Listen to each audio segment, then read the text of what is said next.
welcoming to the podium the Honorable Senator, our good friend, Chuck Schumer.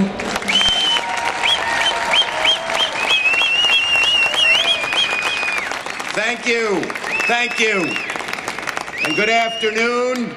It's an honor and a privilege to be with you here today. I extend my greetings to all. Harev. Thank you to Dr. Mary Papazian for the introduction. I want to thank my dear friend, Senator Menendez, who does such a great job in the Senate for all of the United States and for the Armenian community, as well as Dr. Stephen Smith, and to your eminences, the archbishops. Thank you so much for being here. I am proud to be with you, to take a moment to acknowledge the survivors and descendants of the Armenian genocide who are here with us today. Though it's been 100 years since this atrocity, to the few survivors who are still with us, it must seem like only yesterday. And for so many others in this audience who have parents, grandparents, great aunts, great uncles, relations of all kinds who were slaughtered in Armenia during this terrible time, we honor you, as well as many others who lived through the Metz Yeghern. They remember their stories, they are imprinted in memory, and they come here each year to commemorate and push for more widespread recognition. And I say here and now, I stand with you and labeling the atrocity committed on the Armenian people for what it was: genocide. It was genocide. We know that. No denier can take that away. The size of this crowd, your energy, your collective spirit shows that after 100 years, the deniers cannot kill the truth.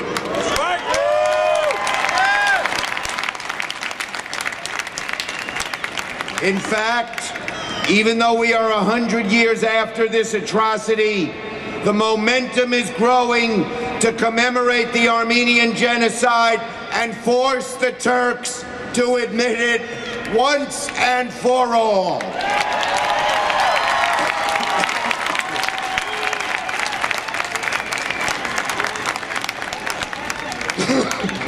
The size of this crowd is a tribute to the survivors and to the vibrancy of the Armenian community in New York and in America.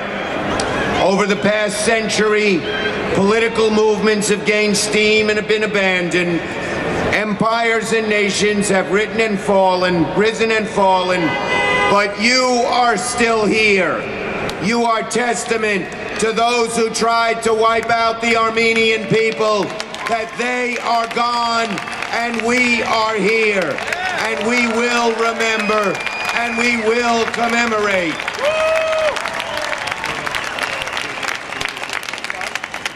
I want to take a minute to remember my good friend Sam Azadian, my Brooklyn colleague, a special friend, an absolute joy. Sam taught me about Armenia and its people, its culture, and its heritage. He taught me the history of the genocide and encouraged me to be a strong advocate of human rights and justice on Capitol Hill. And in his memory, I am here and fight this fight for you every single day that I can.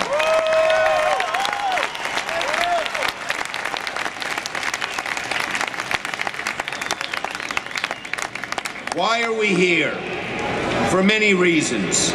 But we know this.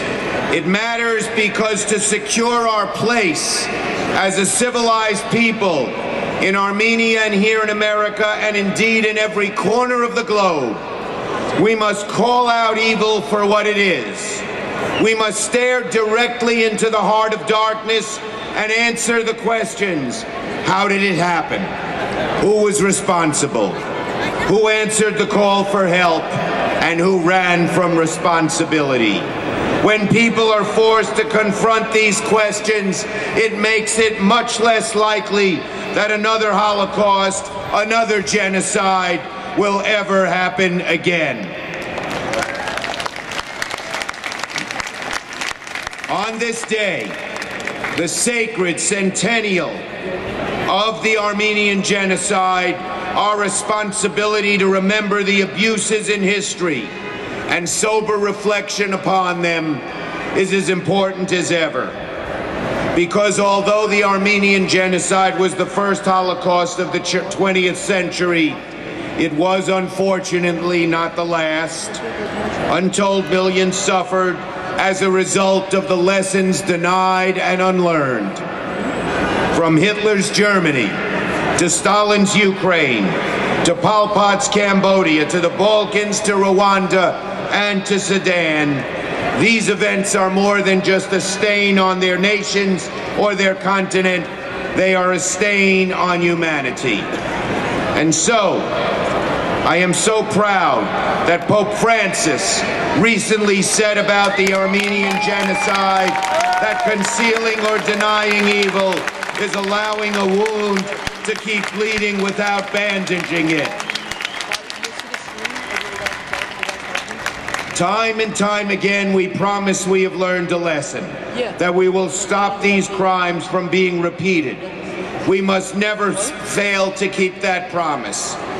And while America cannot be the world's policeman and have soldiers in every corner of the globe, we must always be the moral compass that awakens the conscience of the world when the lives of innocent millions hang in the balance.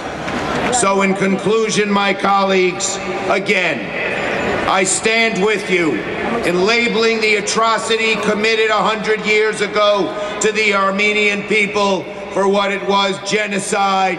I stand with you in making sure the deniers are not given any place under the sun. I stand with you in requiring and demanding the Turkish government tell the truth. I stand with you in being so proud of you and this great Armenian community in Armenia and in America. The people of Armenia live.